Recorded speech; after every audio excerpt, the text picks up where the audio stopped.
This is the Stop Time Podcast. I'm your host, Lisa Hopkins, and I'm here to engage you in thought-provoking, motivational conversations around practicing the art of living in the moment.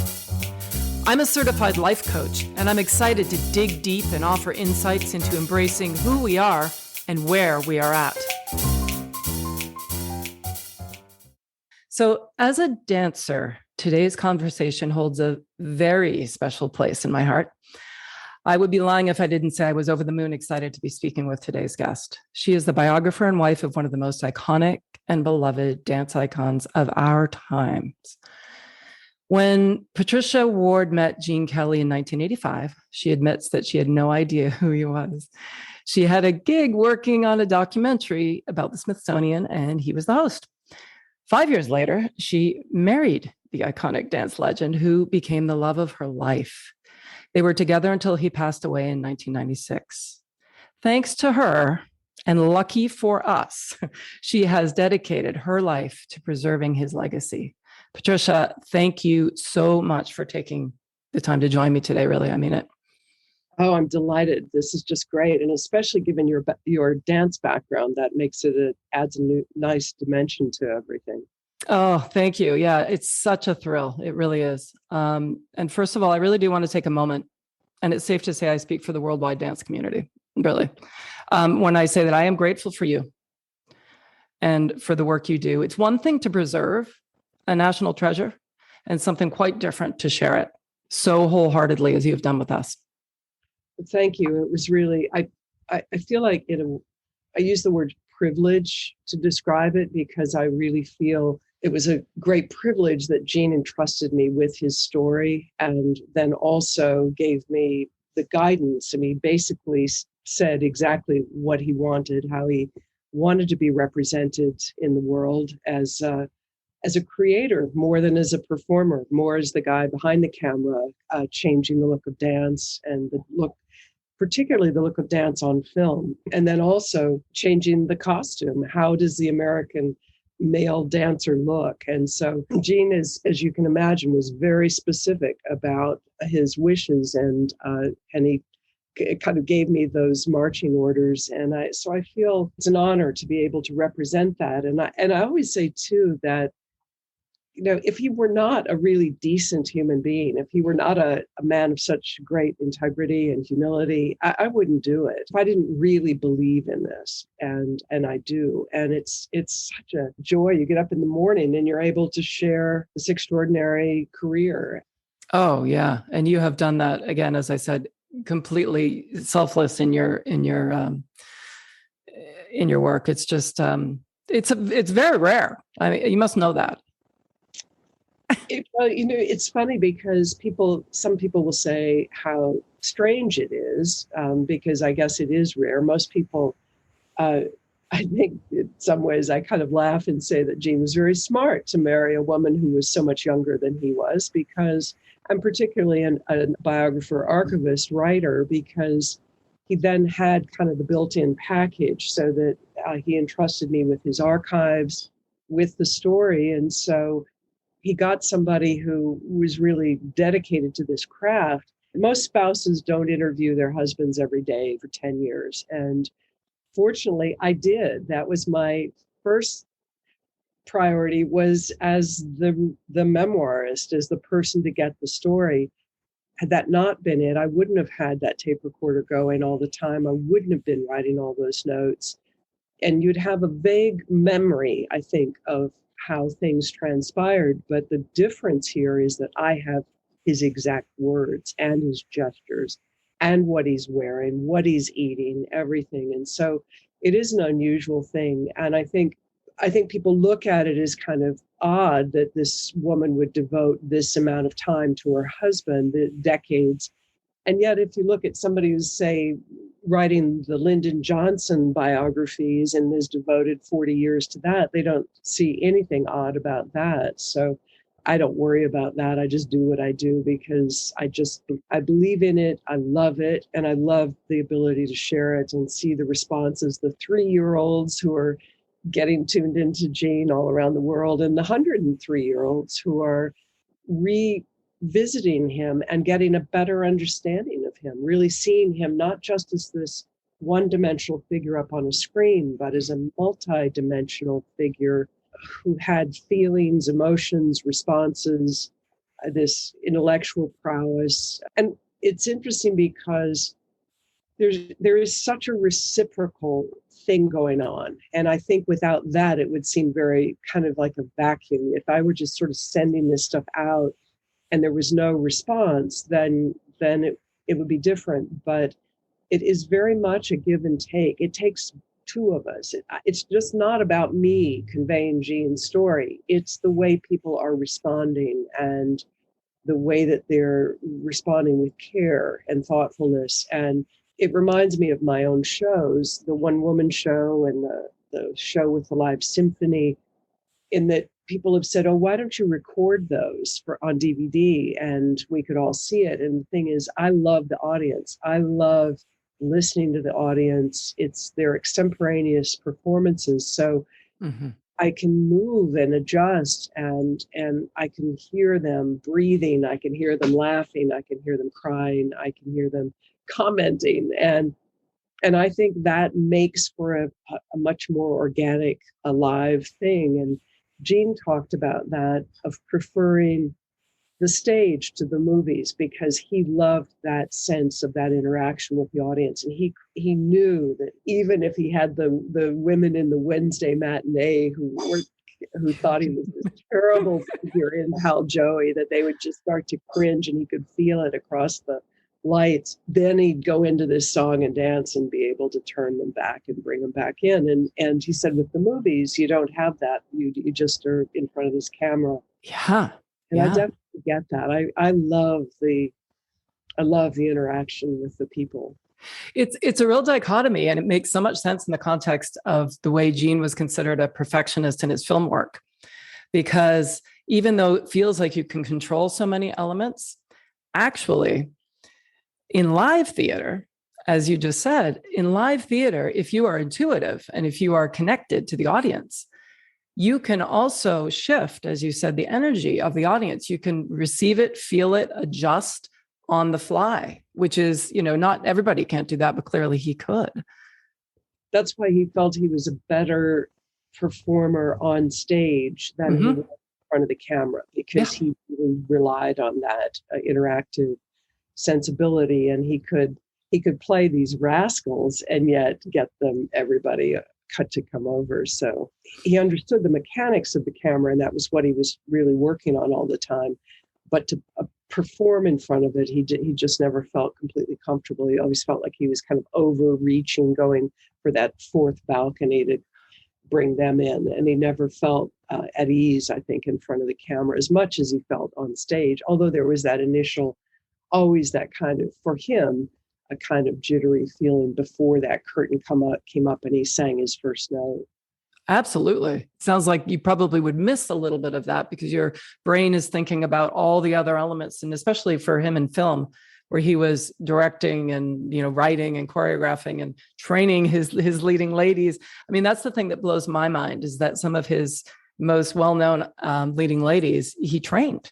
Correct. I mean, people say, well, he was a triple threat. And I kind of say, well, actually, I think it's more like quadruple, quintuple, sextuple, septuple, octuple. It's because it really was, he would just take off one hat and move to the next thing, and overseeing the costumes, the music, the way that the Technicolor was shot and everything. And yes, working with the leading ladies and the leading men and the leading mouse, with Jerry the Mouse and detail of all of that. But teaching somebody like Frank Sinatra to dance, and he had two great assistants. He had Carol Haney behind the scenes. Amazing. Doing a lot of the teaching, and his second wife, Jeannie Poyne, was also an assistant working.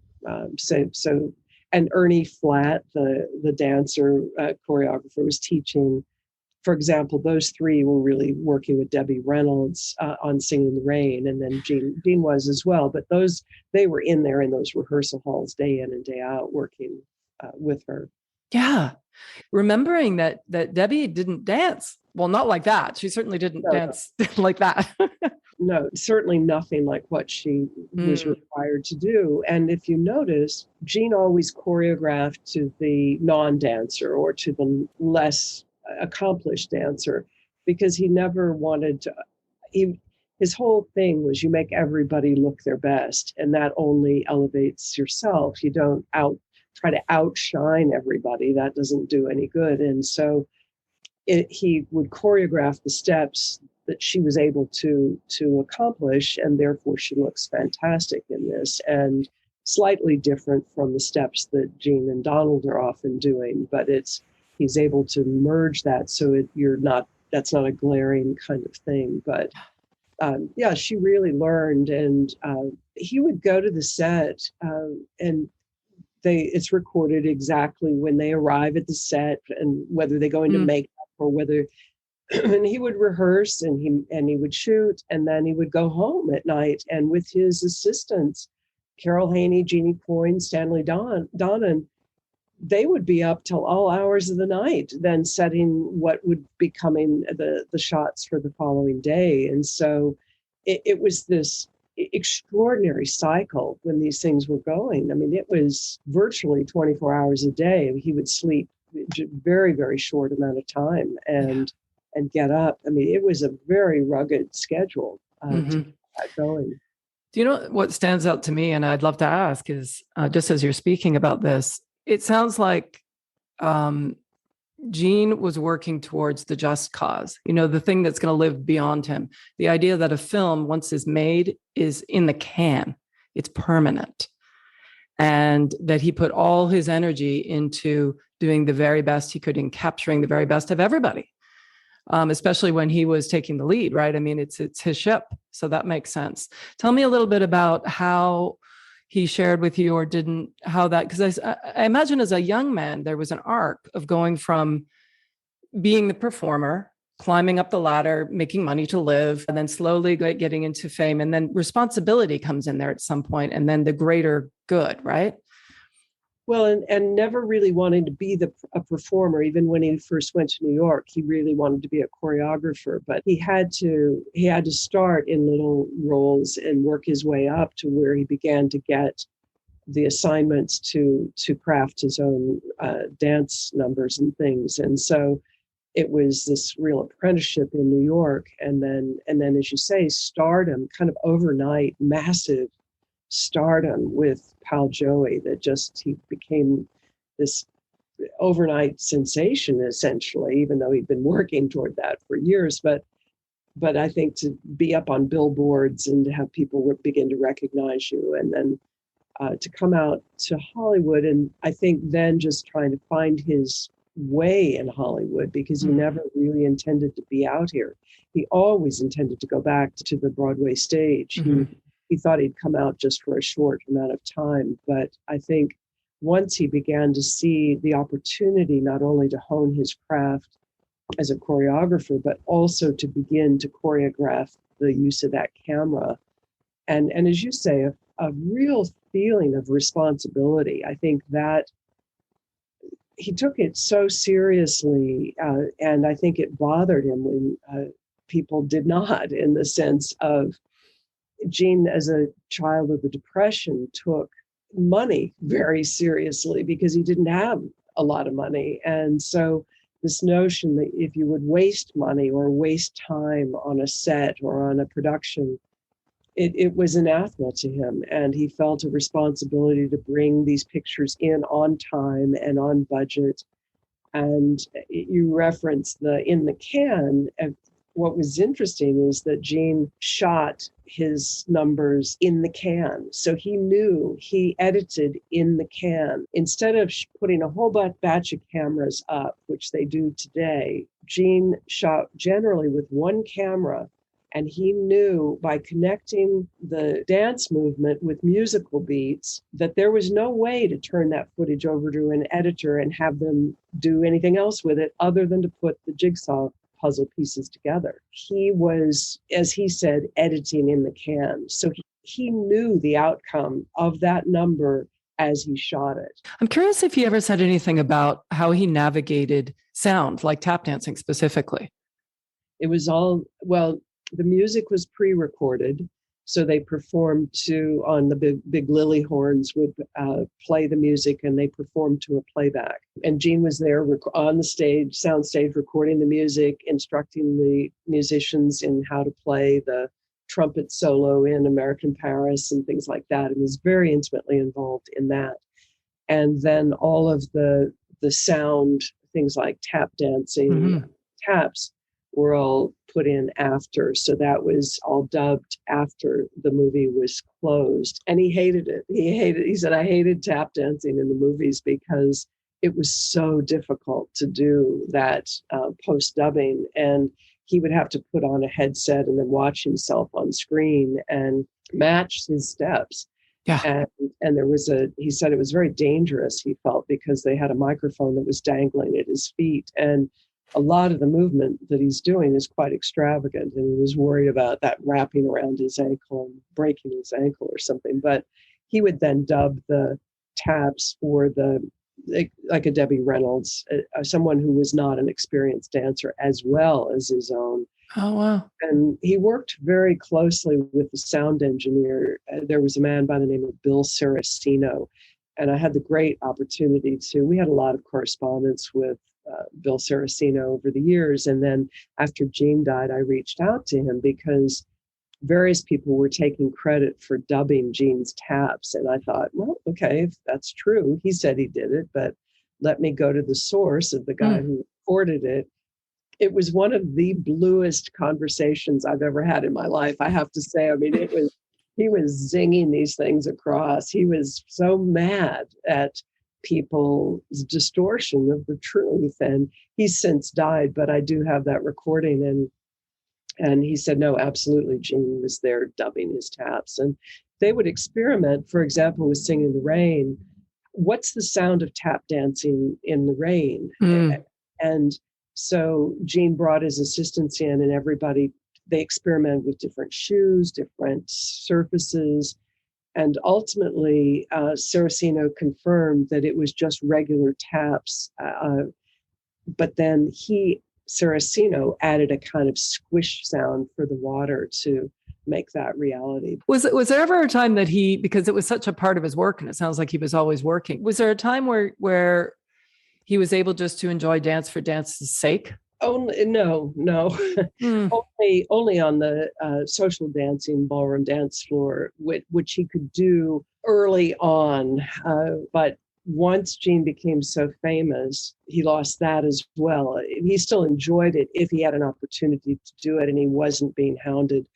But generally, he and Fred Astaire both came up with this thing that they'd pretend to have bad legs and they'd stand back, because the minute they got up on the dance floor, then every husband was tapping them to say, could you dance with my wife? Even when Gene was in the Navy, and he would go to a cocktail party, and here he is in uniform, and they're asking him to get up and perform. And so it's like inviting the plumber over to dinner and then saying, could you go plumb my sink? I mean, we ended up dancing at home, which was really wonderful and romantic and lovely, but we could never do that in public. It just would have stopped the entire event. And he said you'll appreciate this, that he said it was very difficult to dance with women socially because they would all be they'd be feeling that he was about to toss them over a sofa or something, that he was going to do something. So it was not a normal kind of thing. No. He said Billy Wilder's wife, Audrey, was one of the best. Edie Wasserman was a very good social dancer. He said Nancy Reagan was an exquisite social dancer. And he really was sad that young people don't have that opportunity, that feeling of putting your arms around your loved one and holding her close. And he loved movement, and he loved all of that. He loved playing tennis. He loved volleyball. He loved sports. But the dance was hard work for him, and very hard work to, as he said, to make it appear so effortless, so that everybody looks at it and they think they can do it. Everybody looks at Singing in the Rain and they could take an umbrella and they go out in the street. And so, but he said it was very, very difficult. And he would much have preferred to have been just simply behind the camera, choreographing and directing. But what he created, most people could not do. So he had to be the one doing it and setting the shots and setting the lights and everything too. So when you were at home and, you're cooking pasta or you're in the kitchen or whatever, did he ever just kind of flop around, tap his feet? Nope. Really? No, he would sit and have a vodka tonic and listen to Frank Sinatra and Nat King Cole and have a great time. I mean, he really loved, but no, that wasn't, not around the house. That's so interesting to me. Wow. Huh. Thanks for sharing that. So how did your life change once you were married? I'm sure Gene knew everyone in Hollywood, right? There must have been moments when you had to pinch yourself with some of the company you were keeping. It virtually changed overnight. And you'd be amazed at how much marriage changes things in Hollywood. Pinching myself, it was funny because it was never my world. So it was never anything that I didn't dream of Hollywood as many people do. And I didn't dream of celebrities. And I mean, frankly, when I was growing up, on my walls, people always talk about how, I had Gene on my wall. I had the pictures from Life magazine of Kent State, and I had Vietnam. The entertainment world was not my world, and certainly not Hollywood. But interestingly, many of these people are not what you see on the screen is not what they are in person. What you see is often not very interesting. They might be your dinner mate, but it's not an interesting conversation. It's they may be gorgeous up on the screen and very charming, but not in person. So the great thing about Gene was that he was incredibly charming on screen and incredibly handsome and charming in person, and very bright. I mean, really bright. But what was interesting when I got married, and nobody's ever asked me this, but interestingly, you get a name. You suddenly have a name. I did not have a name prior to that. The invitations would come as Gene Kelly +1, Gene Kelly and guest. So it was very strange that suddenly you have this other situation, but then you also begin to live your life in a fishbowl. We sort of lived it before we got married because everybody was speculating and talking and making up lies about it. But then once you get married, then everyone feels that they're entitled to comment about it. And it was not easy. And I was never really fully prepared I was never prepared for Hollywood and the world of it and some of the cruelty of it. And Gene weathered all that much better than I was not, I think now, I think, gosh, at 62 years old, I would do things so differently than I was doing at 26 years old, but that wasn't the situation. I was 26 and tossed into this arena, and a completely unfamiliar arena, and even how to smile on camera, and how to curtsy, how to be introduced to certain people, heads of state and things like that. I mean, it was a very interesting education. One I'm very glad I had, but it was also a very kind of a Pygmalion type of experience in many ways. And I always kind of joke and say at one point I was like, it's like My Fair Lady. It was like the rain in Spain. I was just, and yet now I look back and I think, thank goodness I learned that, or I did that. But no, it's not an easy world to negotiate. And I don't think a young woman marrying a legend is, I think, interestingly, very suspect for the woman, not for the man. They don't question the man, they question the woman's motives for that. And a lot of people do come here to marry a celebrity for a particular reason, and they kind of give the rest of us a bad rap. But not knowing him and not knowing anything of the world, I certainly wasn't in that group. But it's okay. I mean, now I can look back. Now I look back at it and I think, I could have handled that so much better. And I wish I had done. I wish I had 1 ounce of the confidence. The irony is the way I was prior to coming here is that I had an immense amount of confidence and sense of self, and I was constantly breaking barriers and challenging things. But then I got to Hollywood and I didn't do that then. So I had to kind of recoup that sense of myself after Jean died. Really, it took quite a while to begin to kind of reignite the person I was, and that's because I think that virtually you get lost in the sense.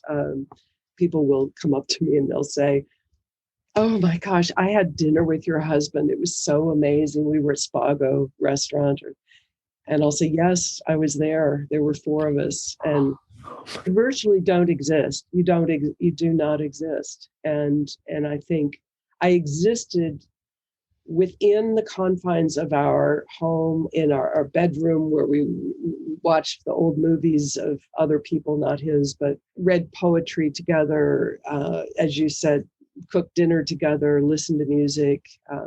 That was our little secluded, Jean called it the cruise ship, and there it was very different. You go out in the world and it's a whole different ballgame. And I never was established in that world. Somebody said to me, "You were never part of it. You were just in on a pass." And I think that's, as brutal as that is, I think that's true. And now what's great is in the work that I do, I just have this remarkable connection to the world with all the dance companies around the world, Matthew Bourne's company, the Scottish Ballet. We're just about to remount the ballet Jean did in 1960 with Paris Opera, theater companies, Abbey Theatre, Royal Shakespeare Company, Druids, all these people come see Jean's archives. And so it's funny, I was able, fortunately, to create a kind of beautiful world for myself. I had the beautiful world with him, but it was in this little nest. And then now I'm able to, with my own identity, have these other associations. Yeah, 100%. And that's why I was really super curious to chat with you about you, in the context of what you do, which obviously is connected to the larger legacy. Thank you. That was really, I really appreciate you sharing that. And I told you the truth. Yeah.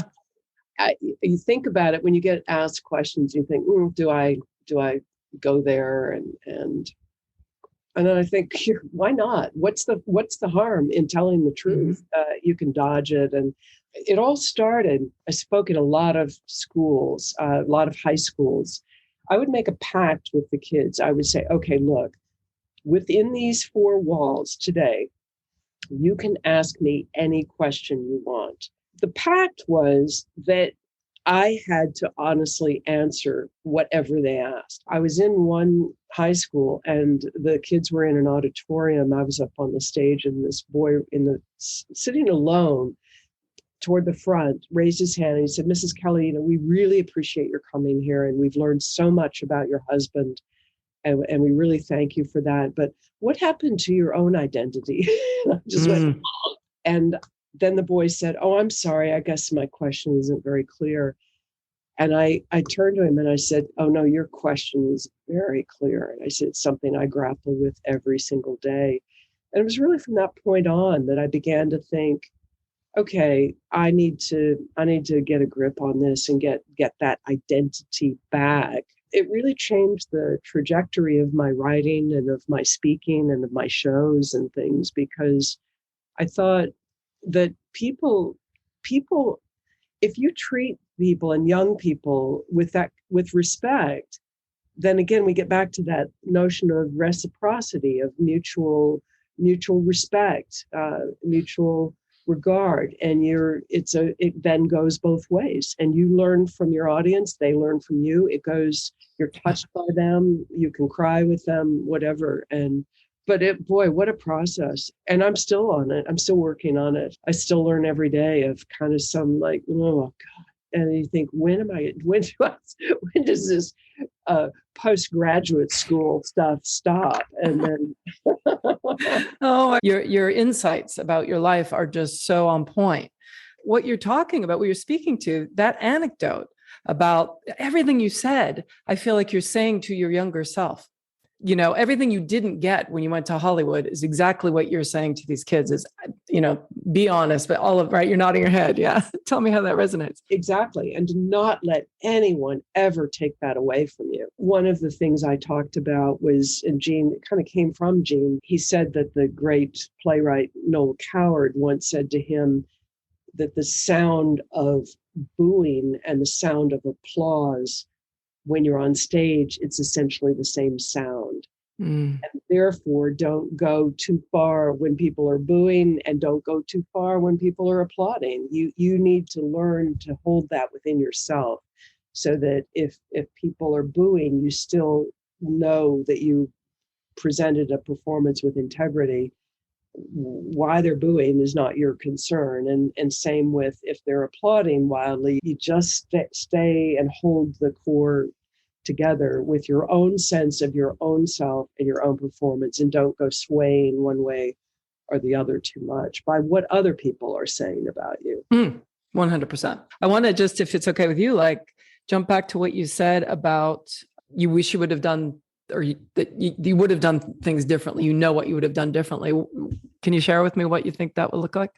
Well, I wish I had more resilience in a way that I would go out, we would go out to these engagements and people would just come up and say really horrible things, and they would do horrible things. And I say that I still have some bruises from it of kind of being poke checked out of the way. And I remember I went to a very small dinner party at the Sinatra's house.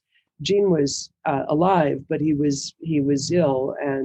But Gene always said, if you get an invitation from the Sinatras, it's like a royal request, so you must go. So I went, but I remember that this one woman, a soon-to-be ex-wife of a very famous person, came up to me and she said, "Excuse me, is your husband dead?" And I said, "Oh, no, he's very much alive. He's not dead, but he's very ill." And she said, "Oh, you look so bad. I thought maybe he had died." And then she said, "I've been in Europe and I thought perhaps it had happened and I hadn't heard about it." And I thought, oh yeah, that news is not going to trend.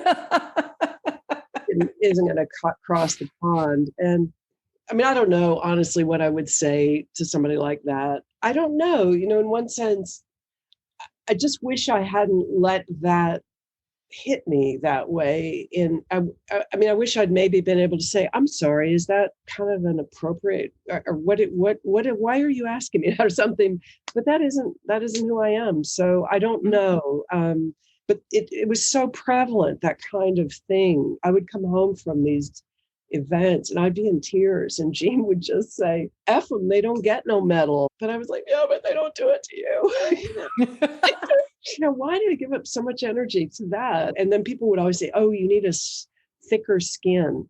And I thought, I don't want a thicker skin. I mean, I like my skin. I think my skin and the thickness of my skin, or lack of thickness, is what defines me. I think that's why I look at the world a certain way. I try to deal with it all better now but I still let way too much time go to people who are really negative and just not worth the energy. My mother is better able to dispense with it. Her thing is, it is what it is. And I've never looked at the world as it is what it is. I've always looked at it as, no, it is what I envision it could be, but now I look at it and I think, she has a point about some of this. She just doesn't take it to bed each night, and I do more. And I'm trying to listen to my 89-year-old mother and say, okay, this situation is what it is. I can't really alter it. Just deal with it, move on. Nobody likes to hear stuff like that.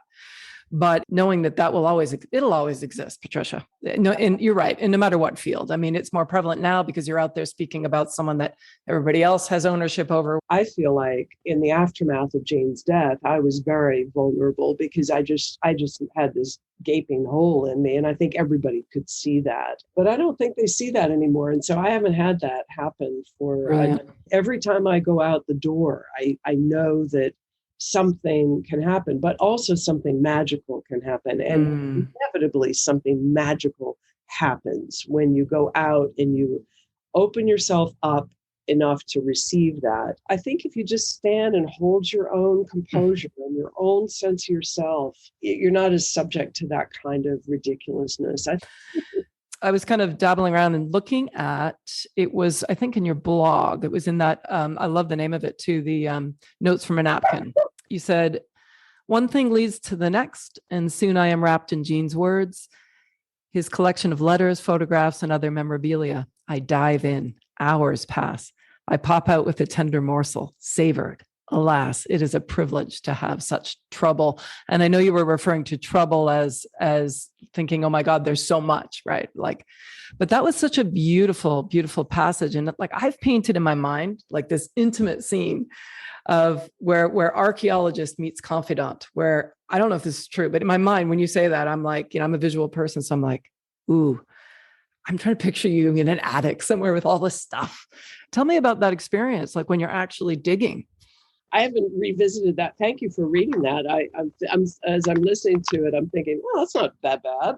Beautiful. It's beautiful. Thank you. Well, it's sort of funny because the notes on the napkin has a source because, as you know, I recorded Gene with a tape recorder, that I would put that tape recorder out on the table. And the minute he saw that, he immediately started editing. I could hear it in his voice. And I said, no. Don't talk to the tape recorder. Talk to me. And it would take sometimes minutes, sometimes hours for him to drop the sense of his editing for posterity. But over time, I mean, that was certainly in the early interviews, but over time, it became a much more fluid type of thing. And he became much more, as he trusted. It was interesting how there are actually three strands moving. There's his life, as he's recalling it to me. There's my life as I'm living it, listening to him. And then there's our life together as it's moving along and the interactions there. And Gene's, actually, I guess there are four. There's Gene's actual life and then his recollection of it. And so as it moved along and as his trust grew for me and his understanding and our relationship grew into not only a physical intimacy, but a real emotional, intellectual, psychological intimacy. And by the end of that, then Gene was referring to it as a confessional, essentially, and he used that word. And so I think the guard that he had built up for so many years, he began to let down, and you could get to these little lower layers that were there that he had not revealed to anyone before. So I essentially have a story nobody has. Now, when you talk about the attic, I don't have an attic, but I do have what is surrounding me here in my townhouse. It's 85 5-drawer, 36-inch filing cabinets that are all lined up like an archive. So you can only go through, you can go single file, you turn and you go. It's like a maze of filing cabinets. And I don't have a sofa. You can't come over to my house and just hang out and sit and have a drink inside. There's no place to sit. It's all archival. And one day I hope that will change. But right now, since I'm the custodian of that and working on it and still going through boxes and unpacking boxes. And it isn't like you just want to kind of pop in and spend 5 minutes. You go in and you need to really invest time in it. But I'll open a box and I'll find a note. And this literally happened. I found the note that Gene left me on the day that we got married, that I'd forgotten about it. So here I have this note and I read it and it's hilarious because it's so Gene. And he says, "This is it. You're stuck. Love, love, love your new husband." And it's in his very cryptic handwriting and it's on this little note card. And I wept. I just started weeping. And it's the kind of weeping that just takes your breath away. That the next day, your temples hurt and your head hurts because it almost feels bruised. You've cried so hard. And and and literally you're on the floor. Literally, you're in kind of a ball on the floor, because it all just comes back. It isn't just that note. It's just everything comes tumbling back, and this cumulative sense of loss and grief and just missing him, missing the fact that, yes, I have this priceless thing and it brings it all back and it's wonderful. And I'm so grateful I have his exact words, but God, I wish he were here. And I think that's the hardest thing, is that I wish he were here with my 62-year-old understanding of his life and of the history of dance, of the history of the world, versus my 26-year-old understanding, which was virtually zero of American popular song, zero of dance, zero of his life. He was a blank slate. And now I have all of this, and now I have so many questions, and the absence is huge. You just want it to, like just have that back, and you can't. And so, but then you get back up, and then that becomes a little kernel in that story. And my desire is that this collection will ultimately go into the ether and become a virtual collection that can be accessed around the world in perpetuity. So after I kick the bucket, it will be available to everybody. But yeah, so you're absolutely, you know that it's, people go, oh, that must be so great. You get to see all the stuff. And it's like, yeah, it is. But I ain't writing about Ernest Hemingway. I'm writing about the man that I loved, and reconstructing our life together, and the way that he recalled himself and revealed himself, not only to me, but to himself. So, and how we grew together. How did each of us grow in this decade together? Because we both did very much. To his credit, he didn't have to. He was fine. He was famous. He would go on forever. But to his credit, he grabbed this opportunity and he took advantage of it. I definitely grew. I mean, what a gift that decade must have been. I mean, for him too. I mean, when you think about, as you know, when we go back to his trajectory, how it happened so quickly for him. And although obviously he navigated it brilliantly, he too lost, like you speak about what you lost, you know, given the age gap, given you also being thrown into the world, but with a totally different thing. So you both shared that. You're both thrown into a world and then expected to be a certain way. That was probably so important for him, Patricia, to actually like be human again for the last 10 years of his life. I mean, you didn't even know who he was when you met him. Well, I think that was refreshing for him, because I didn't fall over. Most people would just meet him and just fall over, because they all had a preconceived notion of who he was and what he was like, and thinking that he was the kind of guy they could sit down and have a beer with, when in fact he was a terribly, terribly private person and really just yearned for his alone time, aloneness. And yeah, it's interesting because he did speak about that, about this notion of being on. He always had to be on, and he was tired of being on. And the minute we'd go outside our house, I mean, the tour buses are going by, the trolley cars, we'd go to a restaurant, people come up to the table for an autograph. You're just on all the time. And I think he relished that. And in fact, I read a book to him in those final months of his life, which was about the story of Franklin Roosevelt. Franklin Roosevelt talked about what it was like to be able to sit up in the private quarters of the White House and not be on. And Gene that really resonated with him. And even in the choices he made for his death and after his death, he was so tired of being on a tour bus route that he said that he didn't want his ashes anywhere, because he didn't want to be on a tour bus route anymore. He was tired of it. He just, for him, he said, it's dust to dust, and I don't want my ashes anywhere. And I really get that. I mean, I guess if I had any feeling, is I just wish that I had not allowed the world to. I think he was better at tuning all of that out and to stick with the cruise ship. It was hard for me in that fishbowl to kind of block it all out. Before I came into his life, the curtains were usually closed. And when I first moved in with him, I was like, why is everything closed here? So I started opening the curtains in the house, and I looked out and I said, this is gorgeous. Look at this view. I mean, our neighbor had this beautiful Tuscan Italian tile roof. And in the back of our house you could see Bougainvillea and everything. And so Jean said, so we have Provence on one side and we have Tuscany on the other. And so it was this literal opening up of the windows, but this was just inside our little cocoon. So part of me thinks, if only we just stayed in that little cocoon, if only we'd been able to stay in that little cocoon.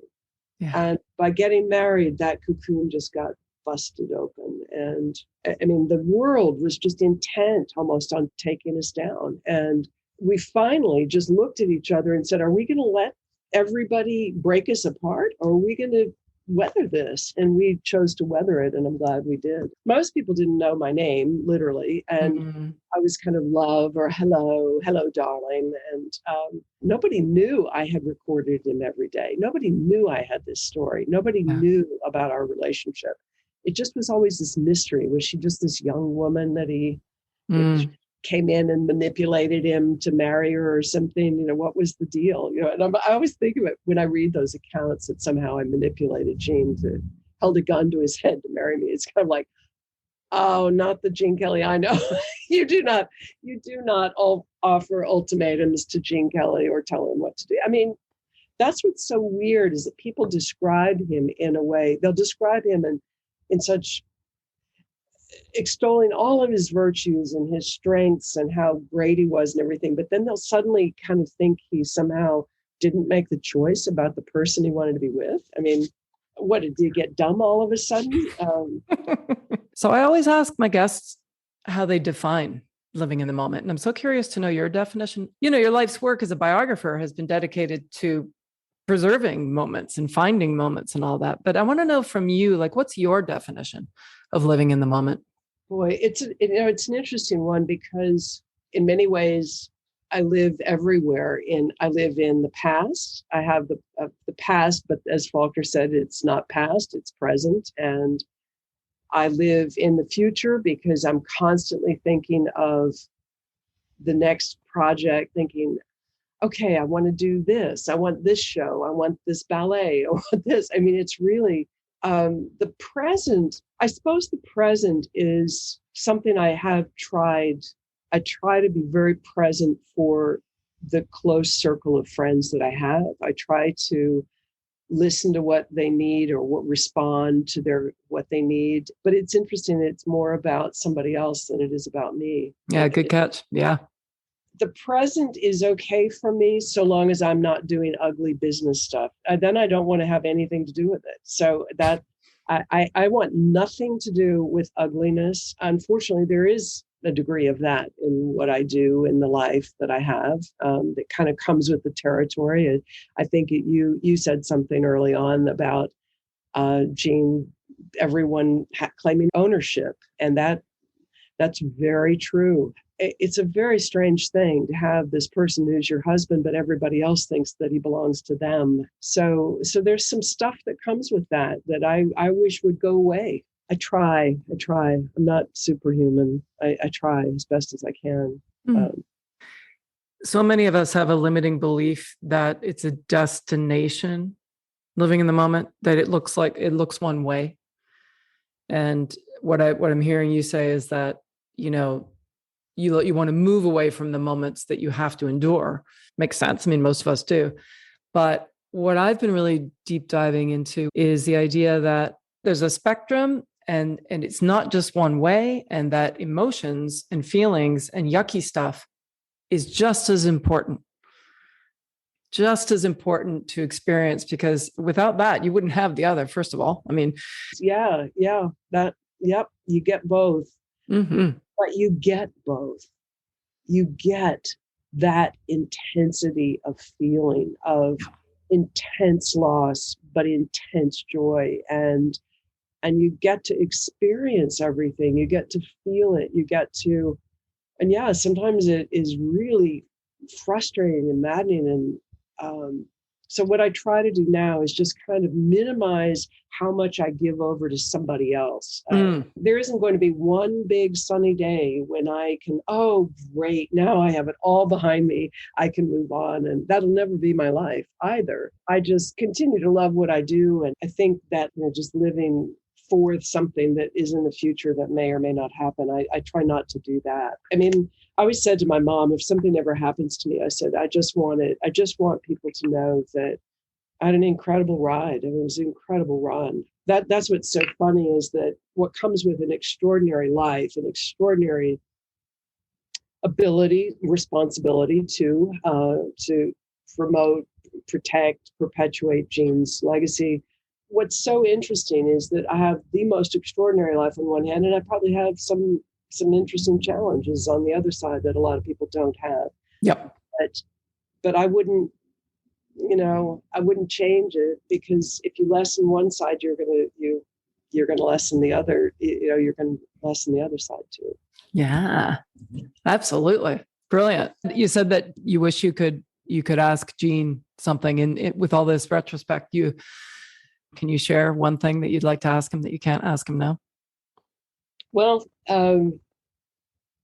just even in the contemporary thing of going through his handwritten notes for the choreography for this ballet, I would love to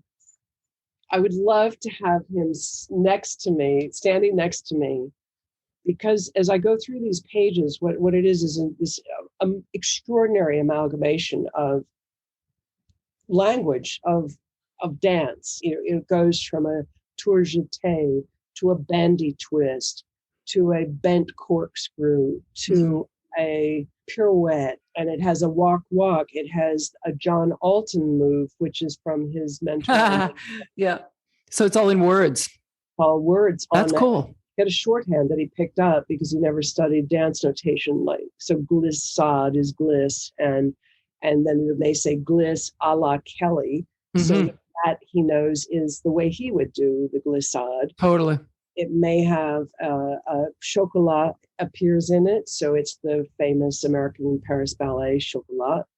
So the dancers will be doing it. But what I would love is for Jean to stand up and do the passages for me, and do, or talk me through the movement, talk me through a bandy twist, talk me through, I can look it up, but I'd like to live it with him. That's kind of on my mind right now. There's so many other things. I mean, basically, anytime I pick up something, I go, I'd like to attend more performances with him. I wasn't able to do that because when we were together, there wasn't a lot of dance. I mean, it wasn't in Los Angeles. With my knowledge now, which is still extremely incomplete, but I have a much greater knowledge of dance and all the different formats, and I've seen so much of it now since. The Scottish Ballet is doing Kenneth Macmillan's Meyerling in a few years, and Jean loved Kenneth Macmillan, and Kenneth Macmillan loved Jean. I would love to go to that performance and then sit down with Jean and talk about Meyerling and talk about the movement, and because I just don't have that with any. I can do it with some people, but I want to hear his take on is based on his own things. Yeah, no, for sure. Tell me I'm wondering if you can finish this phrase. So most people think Gene Kelly ... but the truth is ... I think most people think Gene was a very gregarious, outgoing person they could just sit down and have a beer with. What he really was a terrifically cerebral, very private person who kind of yearned for that aloneness. And they do not understand the dimensions of his creative process. And they don't understand his understanding of his art form, of the use of the camera, of all of the aspects, and how he studied it. When he studied classical ballet with Chicago dance masters in the 30s, there was no history of dance. You couldn't go and just read a history of dance at the library. So he went to the University of Chicago Library and read all of the history of dance in French. It hadn't been translated yet.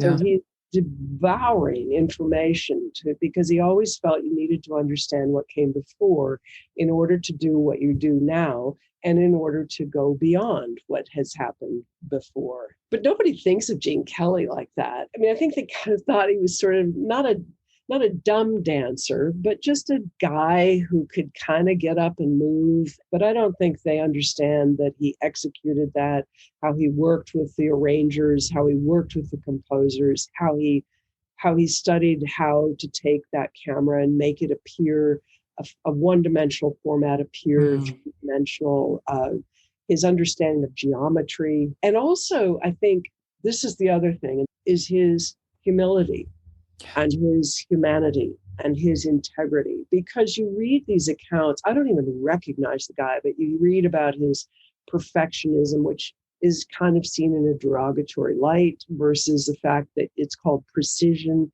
It's called being a professional. Every dancer, every choreographer understands it. And I think, too, I'll read accounts of him being this very arrogant, kind of caustic kind of guy. And not at all. I never saw that. I never, ever, ever saw anything but humility and decency and a nod to the other guy, a nod to the underdog.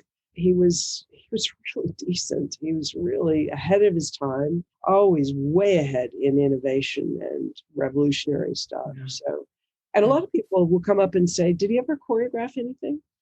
So they have no, or did he ever direct anything? So they don't.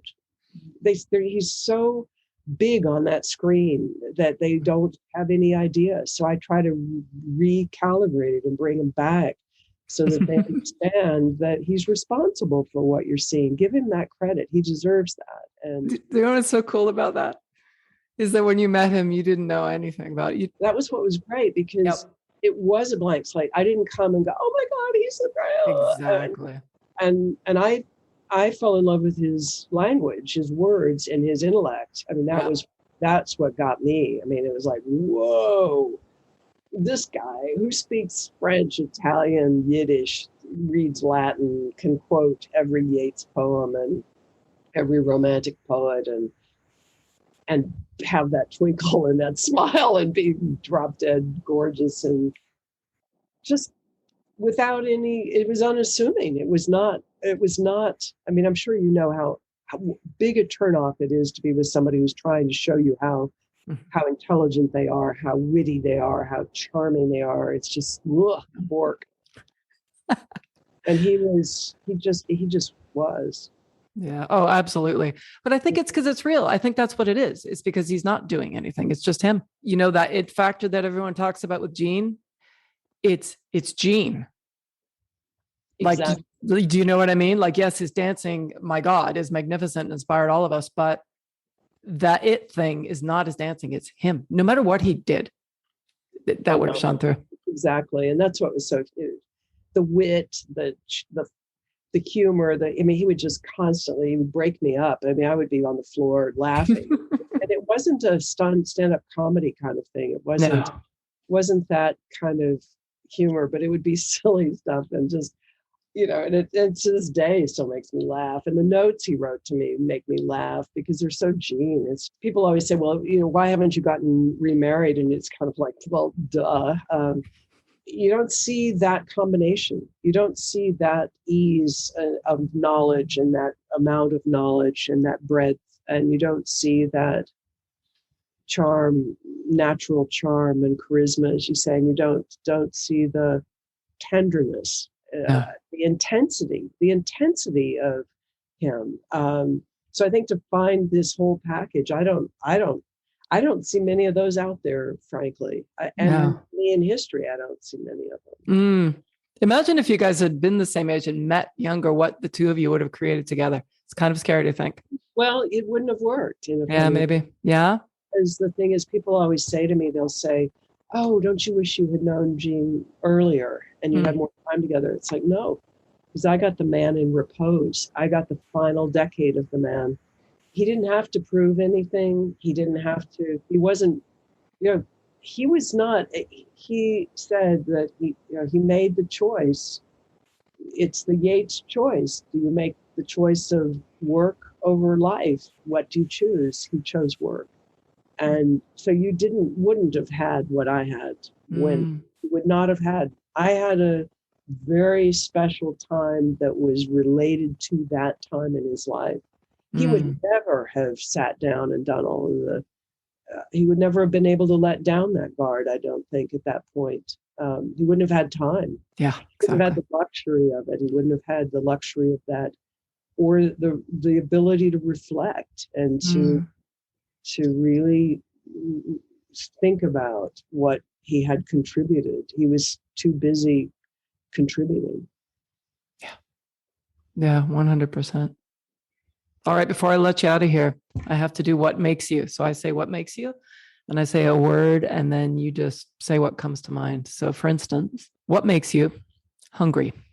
I mean, it depends what time of day it is. So there's no one word. It's like, what, I don't got it. Blueberries. What makes you sad? Entitlement. What inspires you? Everything. What makes you frustrated? Entitlement. What makes you laugh? I really love to laugh at myself. When my friends poke fun at me about something I do, it just cracks me up. I just start laughing so hard because they'll tease me relentlessly about something I do. So my foibles that makes me laugh, that my own humanity. But it's always it's never at somebody else. It's always that somebody has triggered something. And instead of me going, no, I don't do that. It's like, yeah, I do. That's awesome. It's connection too. Like it speaks to your value of connection too, right? It just immediately connected you to the person rather than pushing them away. Yeah, and connected to how ridiculous I am. Yeah, totally. Embracing it, embracing the mess. All right. What makes you angry? If we keep coming back to the other one is entitlement. I mean, it's just really fair. It's a little too prevalent right now. And yeah. And finally, what makes you grateful? Gosh, so much. In many ways, I would say the roller coaster, to feel something intensely, as much as it might hurt, the gift of that feeling of to be able to feel joy so intensely, to be able to feel beauty so intensely, to feel appreciation, gratitude, and then to engage. I mean, I always say, why else are we on the planet if we're not going to engage? We might as well just be wandering around. I mean, if we're not going to connect with people, then what's the point? I guess maybe gratitude that for whatever reason I end up the way that I am, that appreciates that connection, and that I have whatever it is inside of me to make that happen, or to try to make that happen. Yeah.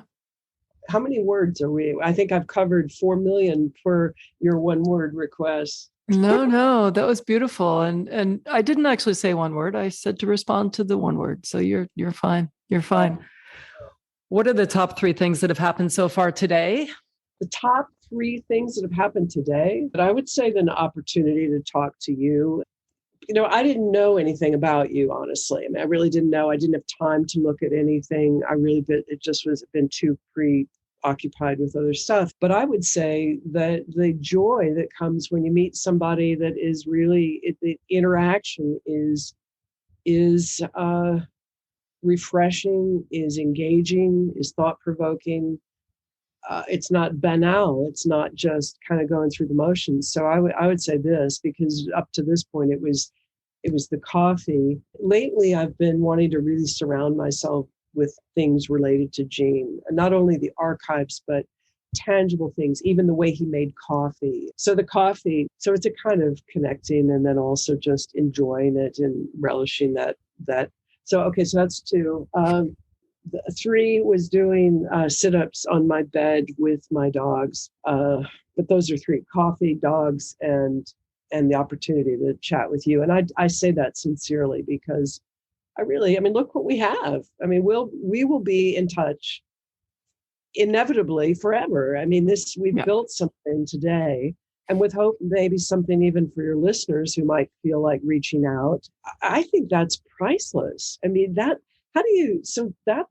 to me is the magic. So the magic already happened today. Whatever happens the rest of the day is kind of a bonus. No, I don't say that as any kind of, be nice kind of thing. I feel that way. And I feel like to have a genuine connection and conversation that has been fun. I mean, I've enjoyed every minute of it, and I look forward to another one.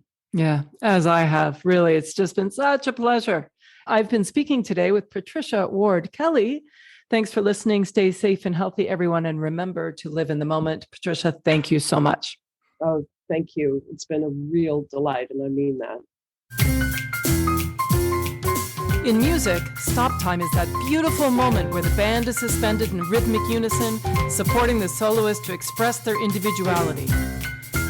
In the moment, I encourage you to take that time and create your own rhythm. Until next time, I'm Lisa Hopkins. Thanks for listening.